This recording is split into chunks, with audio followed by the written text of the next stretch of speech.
He never raised his voice, never argued, never even stood up when they told him to. And that's exactly why Julian Cross won.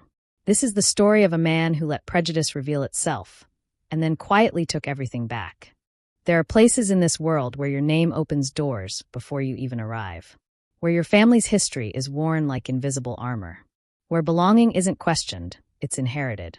The Aurora Pinnacle Gala was one of those places. Held every year in the heart of Zurich, in a ballroom that looked like it had been carved from crystal and moonlight, the gala was less an event and more a ritual. A gathering of the elite. Old money. New empires. The kind of people who didn't need to introduce themselves because everyone already knew who they were. Or at least they were supposed to. The chandeliers hung low and heavy, dripping light onto marble floors polished to a mirror shine. Champagne flutes clinked in rhythm with soft laughter. Waiters moved through the crowd like shadows, silent and precise. Everything was orchestrated. Everything had a place. Even the air felt expensive, thick with perfume, cigars, and the scent of power that doesn't need to announce itself. This wasn't a party. It was a performance, and everyone knew their lines. Except for one man. Julian Cross sat at table 1. Not table 2. Not somewhere near the back where the emerging entrepreneurs were seated with forced smiles and desperate business cards. Table 1. The most exclusive table in the room. The kind of table that came with a platinum place card and a view of the entire ballroom. The kind of table that wasn't given. It was earned through decades of influence, wealth, or bloodline. And Julian? He sat there like he'd always belonged. He wasn't flashy. He didn't need to be. His suit was tailored perfectly, charcoal gray with a subtle sheen that caught the light when he moved. His tie was simple. His cufflinks understated. He wore his composure the way other men wore cologne, naturally, effortlessly. His hands rested calmly on the table. His posture was relaxed but upright. He wasn't trying to prove anything. But that was the problem. Because in a room like this, if people didn't recognize you, they assumed you didn't belong. And Julian? No one recognized him. The whispers started almost immediately. Who is that? I've never seen him before. Is he with someone? Did he come with the Vanderbilts? No, I don't think so. Eyes flicked toward him, then away. Conversations paused mid-sentence as people glanced over their shoulders. It wasn't hostile, not yet. It was curiosity mixed with confusion. In a space where everyone knew everyone, a stranger was an anomaly. And anomalies made people uncomfortable. Julian didn't seem to notice. Or if he did, he didn't care. He took a slow sip of water, his eyes scanning the room with quiet observation. He wasn't looking for approval. He wasn't seeking connection. He was simply there. And that made him dangerous. Because silence, in a room built on noise and performance, is its own kind of rebellion. It took 12 minutes for someone to approach him. Elena Feldman saw him first. She was the kind of woman who commanded attention without asking for it. Mid-50s, blonde hair swept into an elegant twist, diamonds at her throat and wrists. Her husband, Marcus, stood beside her, tall, silver-haired, with the kind of confidence that comes from never being told no.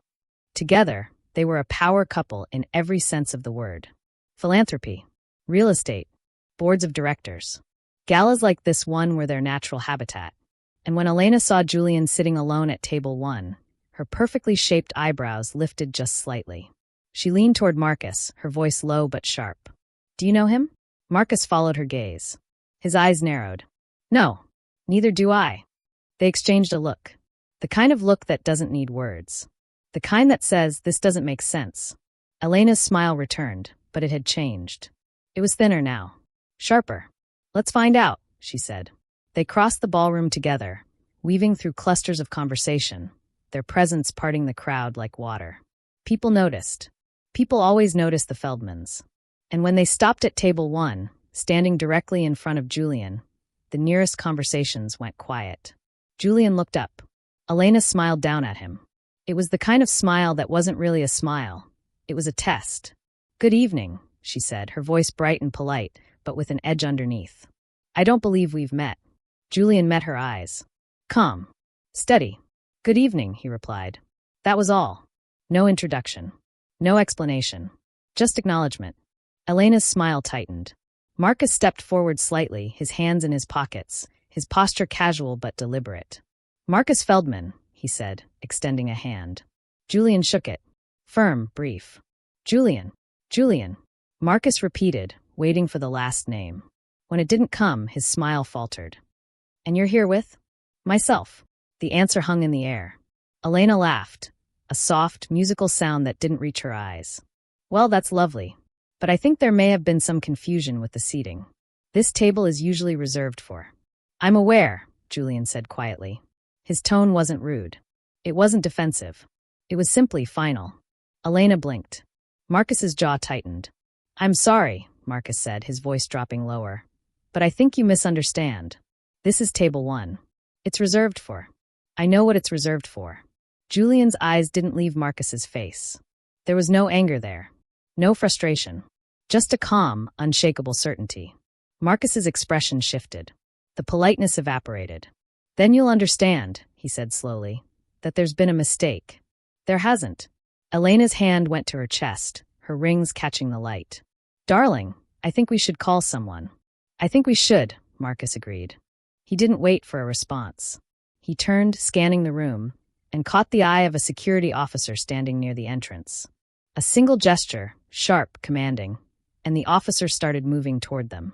Julian watched it happen. He didn't stand. He didn't argue. He just watched.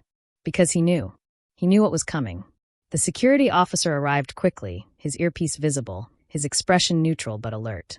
"Is there a problem, Mr. Feldman?" "Yes," Marcus said, gesturing toward Julian. "This gentleman seems to be seated at the wrong table. I think there's been some confusion." The officer looked at Julian. Then at the Platinum Place card in front of him. The initials were embossed in gold, JC. "Sir," the officer said carefully, "may I see your invitation?" Julian reached into his jacket pocket, slow and deliberate, and pulled out a sleek black envelope. He handed it over without a word. The officer opened it. His eyes scanned the card inside. His expression didn't change, but something flickered, just for a second. "This says—" "It says what it says," Julian interrupted gently. The officer hesitated. He looked at Marcus. Then back at Julian. Marcus leaned in. "Is there a problem?" "No, sir. Just confirming." "Then confirm it and handle this." The officer's face hardened. He folded the invitation and handed it back to Julian. "Sir, I'm going to have to ask you to come with me." Julian didn't move. "Sir, I'm not going anywhere." His voice was quiet, but it carried weight. The officer's hand went to his radio. "We may need assistance at table 1. That's when the phones came out. Someone nearby had been filming. Then someone else. Within seconds, a dozen phones were pointed at the table, capturing everything. The whispers grew louder.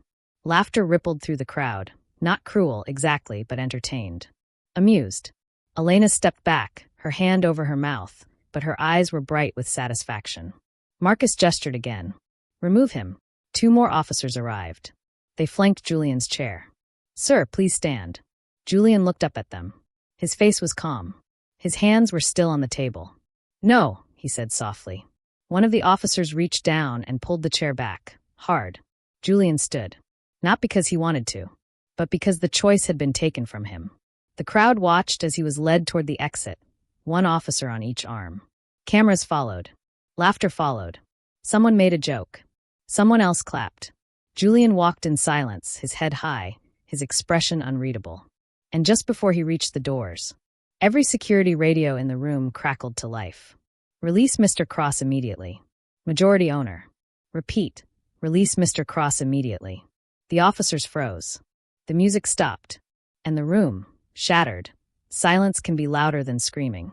In that moment, when every security radio crackled with the same impossible command, the silence that followed was deafening. It wasn't the absence of sound. It was the presence of realization. The kind that hits you in the chest and steals your breath. The officer's hands fell away from Julian's arms like they'd touched fire. One of them stammered into his radio. "Repeat. Repeat last message?" The response came again, clearer this time, cutting through the stunned quiet of the ballroom. "You are currently detaining Julian Cross, majority owner of Aurora Pinnacle Holdings. Release him immediately and escort him back to table 1. Acknowledge." The officer's face went pale. "Copy. Acknowledged." Julian stood perfectly still between them, his expression unchanged. He didn't look vindicated. He didn't look angry. He simply looked like a man who had been waiting for this exact moment. Because he had been. The music had stopped. The conversations had died. Every single person in that ballroom, every CEO, every heiress, every power broker who had spent the evening laughing and drinking and performing wealth, was now staring at the man they had just watched being dragged toward the exit. The man who owned everything.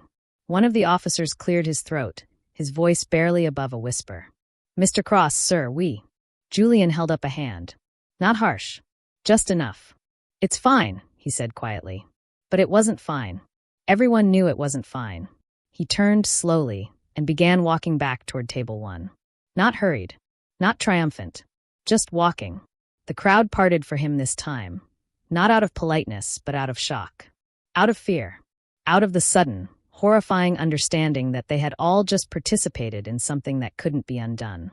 Cameras that had been filming moments ago were now being lowered. Deleted. Hidden in pockets and purses. The laughter had evaporated. The amusement had curdled into something else entirely. Shame.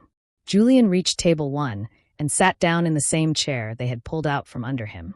He adjusted his tie, a small, deliberate gesture, and placed his hands back on the table, exactly as they had been before. And then he waited, because he knew what was coming next. The host of the gala, a polished man in his 60s named Victor Renault, who had spent decades orchestrating events like this one, stepped onto the small stage at the front of the ballroom. His face was ashen.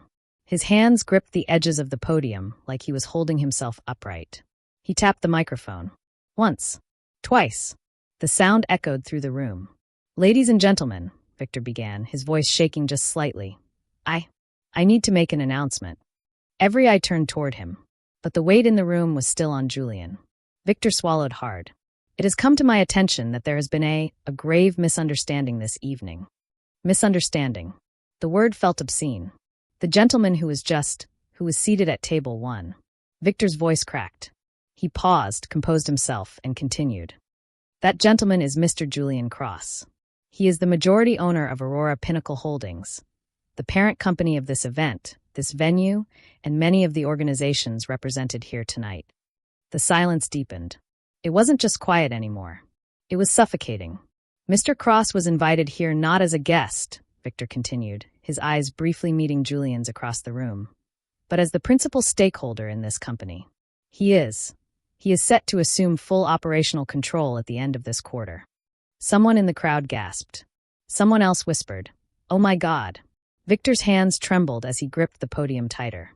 "On behalf of Aurora Pinnacle Holdings, I would like to offer Mr. Cross a formal apology for the treatment he received this evening.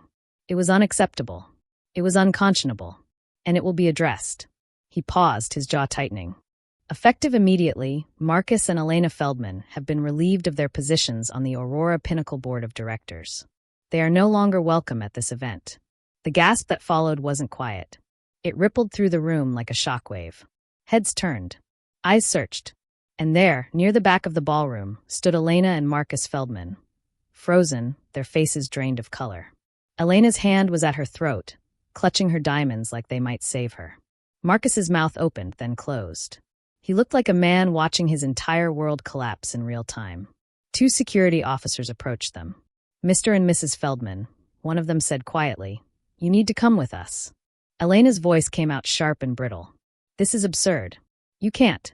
"Ma'am, please." Marcus tried to speak, his voice low and desperate. "This is a mistake. We didn't know." "Sir, this way." The same officers who had grabbed Julian minutes earlier now placed hands on the Feldman's arms. The same cameras that had filmed Julian's humiliation now swung toward them. The same crowd that had laughed now watched in horrified silence as Marcus and Elena were escorted. Not dragged, but escorted, toward the same exit Julian had been led to. Elena's heels clicked against the marble. Marcus's face was red, his jaw clenched. Neither of them looked back. The doors closed behind them. And just like that, they were gone. Victor stepped down from the stage, his face still pale, and walked directly to Julian's table. He stopped a few feet away, as if afraid to come closer. "Mr. Cross," he said, his voice low and strained, "I cannot express how deeply sorry." Julian raised a hand again. "Gentle. Final." "You don't need to," Julian said. Victor nodded, but he looked like he might be sick. He stepped back, leaving Julian alone at the table once more. For a long moment, no one moved. No one spoke. And then Julian stood. Not quickly. Not dramatically. He simply rose from his chair, adjusted his jacket, and walked toward the stage. Every eye in the room followed him. The tension was unbearable. He stepped onto the stage, took the microphone from its stand, and faced the crowd. He didn't look angry. He didn't look hurt. He looked tired. The kind of tired that comes from carrying weight that no one else can see. "I'm not going to stand here and lecture you," Julian began, his voice steady and low. "I'm not going to tell you what you did wrong. Because you already know." The room was so quiet you could hear the chandeliers hum. "I've spent most of my life in rooms like this one," Julian continued. "Rooms where I was the only one who looked like me. Rooms where I had to prove I belonged, over and over again. Rooms where my silence was mistaken for uncertainty. Where my calm was mistaken for weakness." He paused, his eyes sweeping across the crowd. "Tonight, I didn't say my name. I didn't flash credentials. I didn't perform for you. And because of that, you assumed I didn't belong." Someone shifted uncomfortably. Someone else looked down at their drink. "You didn't ask who I was," Julian said quietly. "You decided." The words landed like stones in water. "I could have told you. I could have stopped it. But I didn't. Because I wanted to see what you would do. I wanted to see if maybe, just maybe, someone would ask a question before making a call. Before pulling a chair. Before laughing." His voice didn't rise. It didn't need to. No one did. He let that sit. "I don't tell you this to make you feel guilty," Julian said. "I tell you this because this moment, right here, right now, is a choice. You can walk out of here tonight and forget this happened. You can tell yourselves it was a misunderstanding. An accident. Bad luck." He shook his head slowly. "Or you can remember. You can remember what it feels like to watch someone be erased. To participate in it. To laugh at it. And you can choose not to do it again." Julian placed the microphone back on the stand and stepped down from the stage. He walked back to table 1. And this time, when he sat down, his full name was visible on the Platinum Place card in front of him. Julian Elias Cross. Majority owner, Aurora Pinnacle Holdings. No one approached him. Not to apologize. Not to congratulate. Not to network. They just watched. The music started again, hesitant, uncertain. Conversations resumed, but they were hollow now. Forced. The gala continued because it had to. Because stopping would mean admitting what had just happened. And no one wanted to admit it. Julian finished his glass of water. He didn't touch the champagne. He didn't eat. He simply sat, calm and still, as the evening limped toward its conclusion. At 11:47 p.m., he stood, smoothed his jacket one last time, and walked toward the exit. No one stopped him. No one said goodbye. And when the heavy doors closed behind him, the ballroom exhaled. But the memory didn't leave. It stayed in the air, thick and uncomfortable, like smoke after a fire. It clung to the people who had laughed. To the ones who had filmed. To the ones who had simply watched and done nothing. Because Julian Cross had given them something they couldn't buy or inherit or perform their way out of. He had given them a mirror. And for once, maybe for the first time in their lives, they had been forced to look into it. Some of them would forget by morning. But some of them wouldn't. And that, Julian knew, was enough. Outside, the night air was cold and sharp. Julian stood on the steps of the venue, his breath misting in front of him. The city lights of Zurich stretched out below, glittering and distant. He didn't feel victorious. He didn't feel vindicated. He just felt seen. Finally. And that was all he had ever wanted. This isn't just a story about a man who was humiliated and then revealed to be powerful. It's a story about what we assume. About who we make invisible. About the people we erase without even realizing it, because they don't fit the image we've been taught to recognize. Julian Cross didn't need to shout. He didn't need to fight. He simply existed in a space where his existence was questioned. And when the truth was revealed, it wasn't his power that shattered the room. It was their assumptions. The real question this story leaves us with isn't, what would I have done? It's, who have I already done this to? Because the truth is, we all have rooms where we decide who belongs. We all have moments where we see someone and make a judgment in seconds. We all have biases we don't even realize we're carrying. Julian's story is a reminder. Not all power announces itself. Not all belonging looks the way you expect. And sometimes the quietest person in the room is the one who owns it. Remember his name. Remember his silence. And remember what happened when the world finally stopped and listened.